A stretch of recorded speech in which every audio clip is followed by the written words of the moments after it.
Hi there, everybody. Welcome back to el podcast del Salón de Idiomas. And hi, Rox. How are you doing? Hi, fine. Really excited to be speaking about Speaking. again. Yeah. So, in our previous episode that you should check it out if you haven't, we have discussed a little bit of how we struggle with speaking and how we manage the stress. Now, for today, what I wanted to do is to focus something on more specific or something more advanced, if you want to call it that way, since I don't know if it happens to you. However, in my case, with plenty of my students, they tend to have really good vocabulary and they do the listenings flawlessly and even the readings and everything goes perfectly well. Nevertheless, in the speaking, even though they know the words, they don't know how to produce and they get stuck in there. And it's frustrating for them due to the fact that in many cases they're like, yeah, but my level is really high. It's just that I cannot express that with words and I don't know what happens. Indeed, yeah.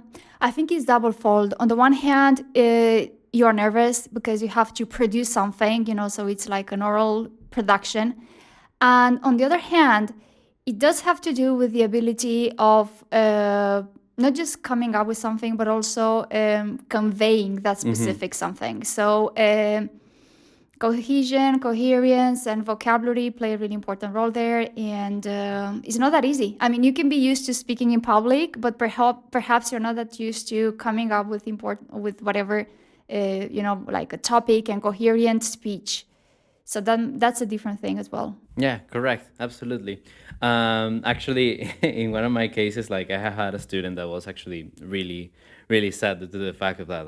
I was like, yeah, but I'm passing all my reading tests perfectly fine. Yeah. But then when I'm doing the speaking, I just end up speaking like a 5-year-old. Oh. So I was thinking that so one of the reasons is that perhaps you don't know how to structure well your speech. And I want to go with one of the really useful pieces of advice that you should employ, especially with many of the tests relying on questions that are regarding your experiences in any sort of extent. So here's where we could use the art of storytelling. Oh, yeah. Yeah, which is, by the way, also useful for your writings since narrative compositions are extremely popular in any kind of test, right? So one of the easiest tips to follow is to use connectors, okay? Or something like after that, or suddenly, or before that, or as a result, or fortunately. So I lost my wallet. Fortunately, a person picked that up for me. Something like that. As simple as that. And there's something we keep overlooking, and I mean the importance of adverbials, intensifiers. Absolutely. Yeah, definitely. Just naturally. Okay. We keep overlooking the importance of these things because more often than not, we are used to using them perhaps just to emphasize, but we're not aware of the fact, or perhaps many of us are not aware of the fact that they actually help us provide that coherence and that path that you need to follow when storytelling or when, yeah. Correct. This is one of the also things that you can employ in your storytelling. Now, just a question. So, if our listeners and we're here to ask us, does any kind of intensifier would work for storytelling? I mean, okay, we understand the use of firstly, secondly, finally, lately. That makes sense because they do provide the progression. However, can we apply other intensifiers like interestingly or fortunately or... Yes, as many as you want.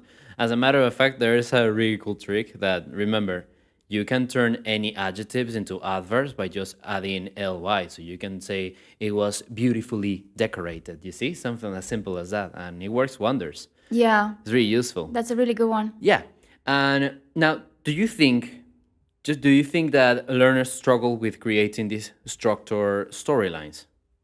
I do believe, and as a matter of fact, I think it's not an easy task, even for teachers. I'm not sure whether that stems in the fact that we're not that used to doing that in school, or perhaps there might be some other skills we're missing when both learning when we are younger or teaching once we might be guiding someone into their learning process. Yeah, Yeah, in some cases, I do think like in many of my students, they have had this issue where they believe that what they're telling is not really relevant. So they keep it extremely concise, which is of course something useful to be concise. Nevertheless, they make it like almost like, yeah, I went to the supermarket and I bought groceries.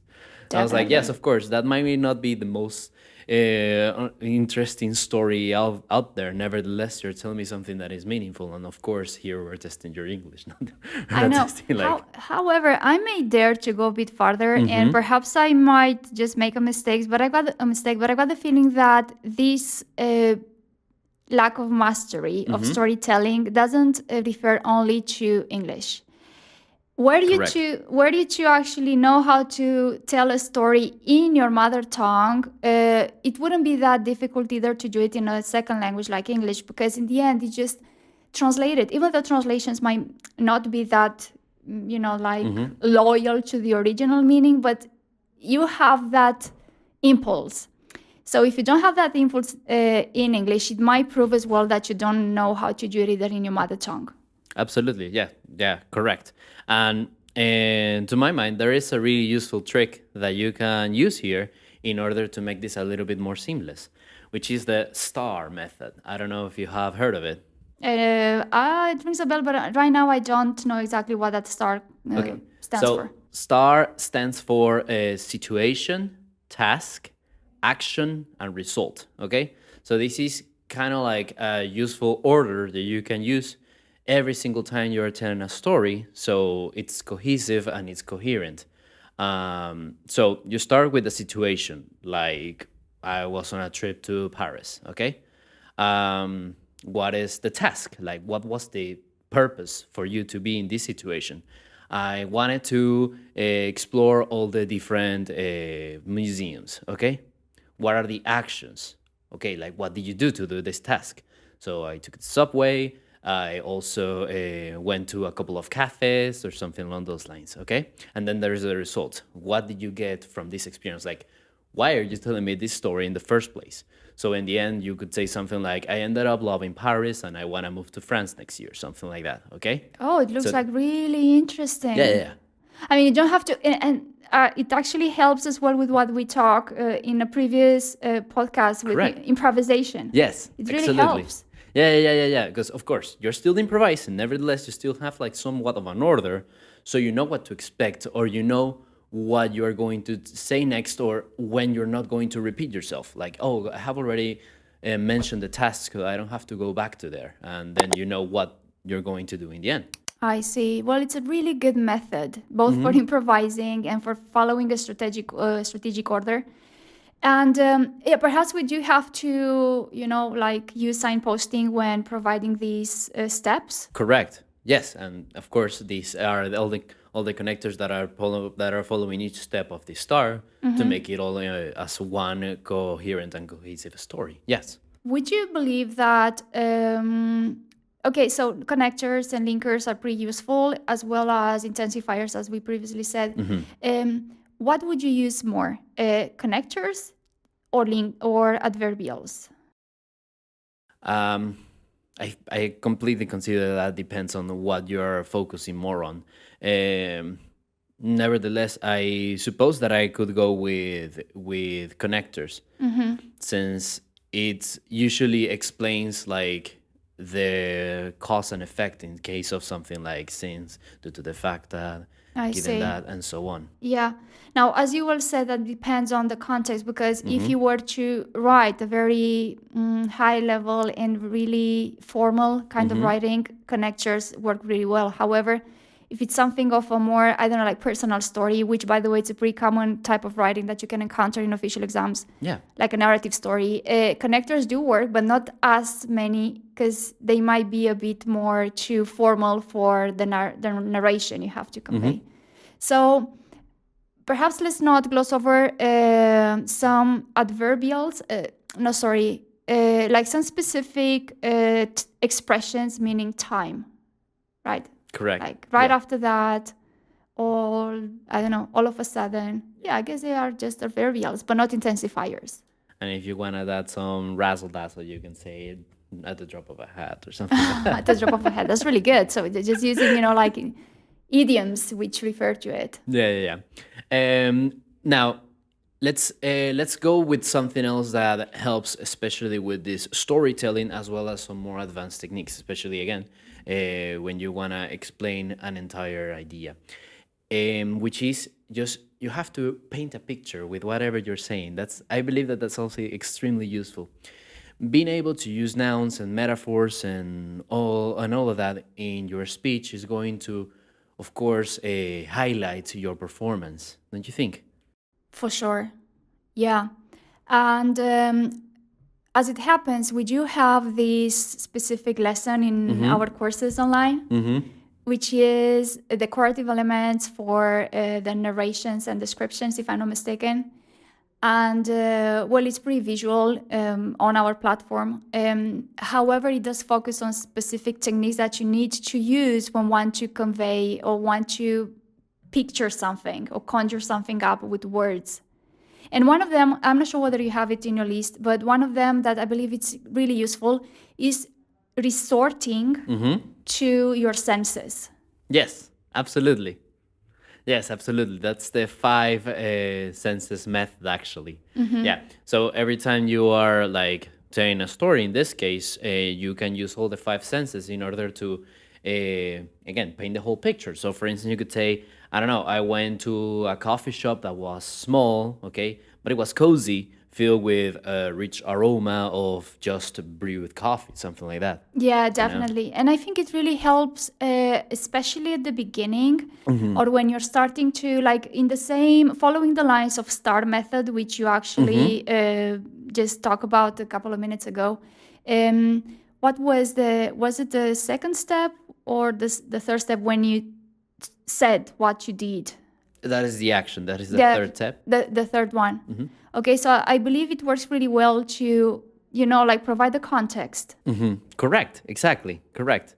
Yeah, and always context is really useful due to the fact that, again, you're going to spend some time by just mentioning what the place looked like or what it seemed like or anything along those lines. Correct. Or what you feel, what your feelings were, or how you felt, what you heard. What do you think that in many cases this is so underused, like using so many context words? Why do I think that? Well, I'm not sure whether it has to go along the same lines you said sometime like at the beginning of our conversation when you referred to the fact that people tend to go like really straight to the point and be pretty precise. Correct. So I'm not sure whether it has to do as well with our fast pace that we live in. It's like we don't need too much. I find myself in that situation when people start painting like providing too much of a context. My mind is directly going straight to the point. Like, tell me what you want to tell me. And Yeah. Is it that, or do you have any other? No, that makes actually tons of sense. As a matter of fact, I tend to envy quite a bunch people who are rather talkative, that they are capable of doing this so naturally. I kind of do this, however, when it's actually a task to do so, to be providing all this context. Nevertheless, it doesn't really come out natural for me. I have to use all this method, as a matter of fact. I do believe you have you have to be gifted. Like I think it's called the gift of the gap. Being able of talking. Yeah. Sometimes like really interesting content, others not at all. But you make you do sometimes need that. Yeah, absolutely. Yeah, and I actually really enjoy being with people like that are really talkative, since they are like telling your entire movie, and then it's so investing, like just to pay attention to all of it. I do follow a channel on YouTube. It's really interesting. Right now, I don't know the name of it. I'm not sure whether because I'm focused on our conversation, it doesn't come up. But oh my God, that girl is. I mean, she's really gifted, and you could tell that. She has that, she has that calling of actually knowing how to talk to people. She tells stories. So she grabs like topics of importance that happen nowadays, like true topics. she provides a context for like 10 minutes because it's like a 2-hour listening podcast. It's really cool. But I swear to God, you're so hooked until the end. Awesome. And she analyzes like cases, especially like a bit of a gore case. I mean, like, like crimes or something of a sort, or strong facts. Yeah, you gotta send me that later. I mean, you will completely agree with me. The way she does it is really, really well done, because she actually tries to convey what those characters, like real people, might go through with this descriptive language. And you can feel that as if you were in those people's heads. Yeah, that feels like something that I will definitely listen to while I am cooking or Yeah, that's my listening. or doing chores. My boyfriend usually tells me, like, why do you spend so much time in the kitchen? I do love cooking. Well, sweets are not my cup of tea, honestly. I'm not really good at making them, but I do like salty food and stuff. However, I could say that I usually spend longer time in the kitchen because 9 out of 10 I do play this kind of podcasts, and because they're so interesting, I end up being busier than I should be in the kitchen. I remember that now I have to do this other thing, and then you end up doing a bunch of I can completely stay for 2 to 3 hours in the kitchen just by listening, or audiobooks. Oh my God. So that you have it now, how powerful it is to use all this context. You can have someone stuck in the kitchen for an hour. Yeah, just get them hooked on some audio or a podcast like ours. Well, I think you won't be staying for too long. It will be enough with making a meal. Okay, so sorry, going back to the main idea you were following. Well, I mean, no worries. It's okay. I think that it's fine to deviate a little. Nevertheless, I do want to address something else that perhaps we have mentioned beforehand. Nevertheless, this is something that it's just so pivotal to fully master, to fully understand, which is paraphrasing. Welcome to paraphrasing. Paraphrasing 101. I think that should be like a whole subject. Yeah, actually. Okay, now, Rox, why is so important? There are many reasons. Firstly, it can actually help you cognitively to, I don't know. This reminds me It prevents Alzheimer? Yeah, definitely prevents Alzheimer's and others. With high order thinking skills. And I do believe that paraphrasing plays a really important role there. Yeah. And you just develop really high order thinking skills by learning that. And as a matter of fact, I do think that's the reason why paraphrasing is being so extremely valued nowadays. Not just for generally in life, but also for official exams. Yeah, actually, all tests are kind of addressing this. For instance, for the Oxford Advanced, they have a part of the speaking test where you have to actually what was mediate. Mediate. Yes, mediate. Yeah. That was the word. Sorry, I got slipped out of my tongue. And actually, because you had this podcast that you recorded with Lee. Correct. Okay, so check that out. Yeah, check it out. The representative of Oxford, Spain, and because before we actually recorded, I remember me talking to him and asking him why was paraphrasing and that kind of mediation exercise important, so that they use it in this new product that they came up with, which is Oxford Advanced. And they told us that now one of the requirements, even for new exams coming up, is knowing how to master that skill, paraphrasing and synthesizing. So both those skills are joined together into the exercise of mediating, which, by the way, if you're Spaniards, you may already know from Escuela Oficial de Idiomas. So this exam already, from 2018, they have already used this extra skill to assess candidates. Yeah. So there you have it. And actually, I talked about this with Lee the other day about the podcast. Is that it is imperative that you are able to do this, to the fact that, of course, if you are in a university lecture, you are not going to remember every single thing that the teacher said. You're going to just get the most meaningful aspects of it. Of course, you're going to summarize it and then also translate it into your own language so it's easier to understand, and then, of course, use it later, this information. Not only that, in a university lecture, that could be also something like, I don't know, like a task that you have to do at your job or something on those lines. Yeah, definitely. Yeah. So I'm not sure whether we kind of tackled that as well. I think we did in the other podcast episode that we have with speaking as well. And we were mentioning the importance of using synonyms, right? Which is one of the strategies that we use when paraphrasing. Yeah. Now, perhaps that may be the easiest way of paraphrasing, right? Yeah. Yeah. So, as we have mentioned in the other episode, that you can check that out. We also mentioned that you can use antonyms. When it's difficult to use synonyms, you can just simply use antonyms for whatever sentence you're using, and you're still paraphrasing a little bit, right? Yeah, like for instance, if they ask you, what are the advantages of living on Mars? You could just say, well, I see no perks in living on Mars. So you don't say advantages, you just reply by using perks or, I don't know, positive points or whatever that might refer to advantage.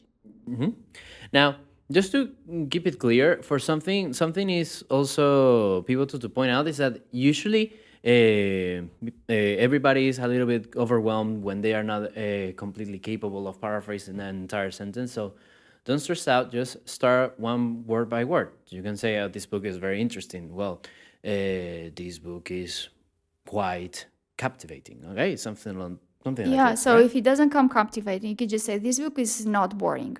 Yeah, okay, or you can keep it like that. Yes, exactly. So just bit by bit. And then, of course, you can end up doing something that is worth a mean, like, I don't know, like I am unable to can when you say something like, I can't. No, but there are many more strategies, right? Yeah. So another thing that I do want to keep in mind is that be careful with this, since that is also a common trap, that by trying so hard to use synonyms, you end up changing like a little bit the message that you are trying to send, because you might not control the language that well, okay? And you might be making mistakes. For instance, a really common mistake that I have with my students is when they're using connectors. They know that due to is a really good synonym of because. However, they end up saying something like, I am tired due to I have been running for an hour. And I'm like, okay, that's correct, but not quite, since due to is followed by a noun. If you want to say it this way, you have to say due to the fact that. Yeah, if you have a subordinate, you need the fact. So that's the reason why, for those who might be getting too nervous in the exam, I tell them never use due to as a synonym to because. Which one? Well, you have others, but don't use due to. You may get too nervous in the exam and forget that at times due to is not followed by the noun, but by a subordinate, in which case you do have to use the fact that. Or even worse, you know, like one of the things that we keep telling in Salón de Idiomas is try to avoid and, but, and there are times when you have to use and, right? Like you and me. And perhaps you find them telling something of this sort, like you moreover me. Yeah. No, it's just when you add a new piece of information, usually at the beginning of a sentence. It's not, you don't have to exaggerate with it, that. Yeah, with so be those careful synonyms. with that. Exactly. So another strategy that I find pretty interesting when it comes to paraphrasing is changing the order of the sentence or the order of the elements of the sentence. Okay, because that way you kind of avoid resorting just to synonyms, which, by the way, can make you, have mistakes. Screw up. That's it. Okay, so I had one here because right now I'm just a bit focused on what I'm saying, so I'm not that an improviser right now. But for instance, if you have the sentence, like they might ask you, why do people prefer online shopping? you can change that a bit to saying, well, what makes online shopping interesting to people is this. Okay, so you don't have to say, well, the reason why people prefer, but imagine that you don't have a synonym to prefer. You can just change a bit the sentence. Correct. And if you are a student in Salón de Idiomas, we will tell you never to use twice the word people in a row. Yeah. So then say people second time. Oh, like once you were asked about people, answer with a synonym to people, which is pretty easy. That won't get you into trouble. But changing the structure of the sentence may do help you. Yeah, correct. Yeah, by the way, but speaking of that, I want to make a quick mention of this. With people, we tell them like individuals, that's fine. Yeah. And then they are like a little bit lost, and then they're like, okay, but I don't have more synonyms. And it's like, yeah, but you're talking about shopping, so shoppers? Yeah, definitely. So you can always mention that kind of thing, or they're talking about, I don't know, all the workers, then you're saying people, yeah, but you can say employees. And actually, this is another thing that we gloss over, is using different forms of words. Correct. So going along the same lines, I don't know, why is it important for kids to read? Well, instead of coming out with a synonym to important, like of the adjective, you can just use that form into a noun. The importance of reading, for, you can say kids, you can say synonyms. For the little ones, is whatever you want to say, right? So you change from the adjective to the noun, and you can actually do the same with people. So that way you don't have to just repeat and come up with like, oh my God, what's the next synonym to people? By the way, it's just that every time somebody mentions immediately changing adjectives to nouns and so on and so forth, I immediately think, yeah, you have to do that, especially if you're preparing the Cambridge test for the use of English. Now that can be a little bit tricky. Yeah. So now I want to talk about one more thing, Rox, which is formality. Okay. And speaking about, I'm not talking about, I don't know, dressing well. That's, of course, to each their own. I'm talking about whenever you are expressing yourself. And I don't know about you. However, in my case, I have seen that here, all my students struggle the most is with informal speech or with informal language. You're dead right with that. Yeah. Well, if we are to analyze a bit the context, it is a fact that when, I'm not sure nowadays, hopefully not, but when I was a kid and I would study here in school, there used to be a very traditional way of teaching based on academic, like content. There you are. So because we wouldn't do much of speaking, even listenings, I think we will do much grammar and readings, few writings, and that would be it. So the English you were exposed to would be more academic and more formal. Definitely not much of an American English, but mostly British English. Well, I'm talking about myself, but I do have to admit that it's a bit of a common background most of us have, or the ones living here or growing up here.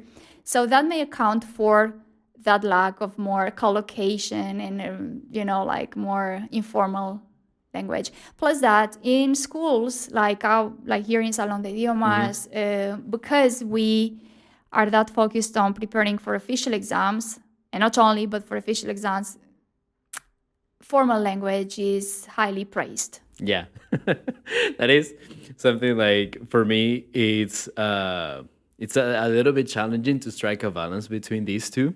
Since normally I speak extremely informally, okay? Like I'm always using like phrasovers or idioms, or I'm always like contracting everything, and then I'm with my students and I'm something like this.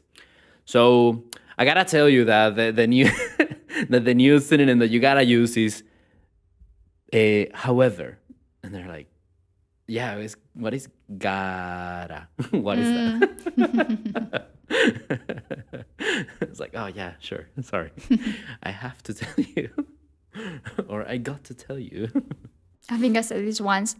it doesn't have to do with that, but more or less it's the same. Like I had the way I address my students is, kind of, I call them sweetie, hey, sweetie, and hey, how are you doing? Hi, sweetie. And I remember at first one of the students telling me, it's like, my name is not sweetie. But she didn't understand. That's funny. She wouldn't understand that actually I didn't mean to call her name. So yeah, I can get it. Yeah, definitely. So what are you implying here? That we have to use more informal language? Yes, I do consider that it's important that you master informal English, okay? Since not only is it useful for your regular life, as you're not always going to try to impress everybody with such a sophisticated lexic, but also due to the fact that in many cases there are tests where the situation is that you have to like role play, and then you are two friends. Yeah. So like, of course, you're not gonna try to sound like a lord in front of your best friend or something like that. On the other hand, again, if you're supposed to write narrative stories, most likely these are going to end up using like common expressions, right? Yeah, definitely. And if I were to think of them, I believe like half of the oral exams, they do master informal English, or at least that's what they expect, or that's what's expected from a candidate. And there is this misconception that perhaps we even foster without actually realizing that we do, is that the more linkers you use and the more formal your language is, the higher likely you are, the more likely you are to pass the exam. Correct. Yeah. So would you undervalue the importance of collocations, binomials, Yes. day-to-day words, which, by the way, we have that many on our blog. Yeah. There is even an article with 100 expressions for day-to-day English. I have to tell you, by the way, we need to make sure that when people are reading that vlog, they need to learn that they don't have to learn each of them. Since every time I send a link to my students, they're like, "Oh my god, 120 something! Like, how am I gonna learn all of this? This is impossible." Yeah. What I do is that I give them the article. It's like, just grab the ones you feel more at Yeah, ease with. correct. Like, choose the ones that you like the most. And in the end, it's about that. I mean, you just choose those elements that you feel more comfortable with, and you go along with that. Yeah. So basically, we do have to focus much more on informal, on mastering informal English. Yeah. However, you can still like employ simple sentences or simple phrases to go from one to the other, especially if you wanna develop an idea further, and perhaps you have presented the idea in a really informal fashion. Then perhaps you can say something like, "Let me elaborate this more formally." Okay, well, that's a sounds really like good that, yeah. one. Or if you're doing it the other way around, you can say something like, to put it in more casual terms. Yeah, or even to put it simple, like that's the typical one. Yeah. Yeah, definitely. I wouldn't know exactly how to call these acclarations that you're making with the examiner. Useful phrases. Yeah, useful phrases, but they're really useful. It's like, "Oh, I beg your pardon. I just realized I made a mistake. I meant people are, not people is." So that's one a really useful expression. Yeah. Or it's like, "Let me put it simple here," or the one you have used the other way around. Yeah. There are many ways of actually cutting on that dialogue that you're supposed to be having just by making some acclarative notes. Yeah. And yes, of course. And if you make a mistake, and also a really nice expression that I always use is like, "Oh, sorry, I lost my train of thought," or something like. Yeah, it's a really useful or one. if you're like following through and then you like literally don't know what to say next, you can say that, and that's also pretty nice. Yeah. So you see, there are so many tricks on how to do a really perfect speaking. Yeah, there you are. So, yeah, I do believe that with all this, probably most people can, if you are able to actually be conscious of this and you can apply these tips, even though that is speaking is not might not be your strong suit, you might end up doing much better. Yeah, definitely. So it's just a matter of, keep working on it. Yeah, there you are. And of course, you can always come here and practice with us. Definitely. So yeah, I believe that will be all for it, right? Yeah, we can call it today. Yeah. Okay, well, thank you so much, Rox, and I'll Thank see you. you on the next one. So Yeah. don't forget to subscribe and hit the like button, and I'll see you on the next one. Bye, everybody. Goodbye.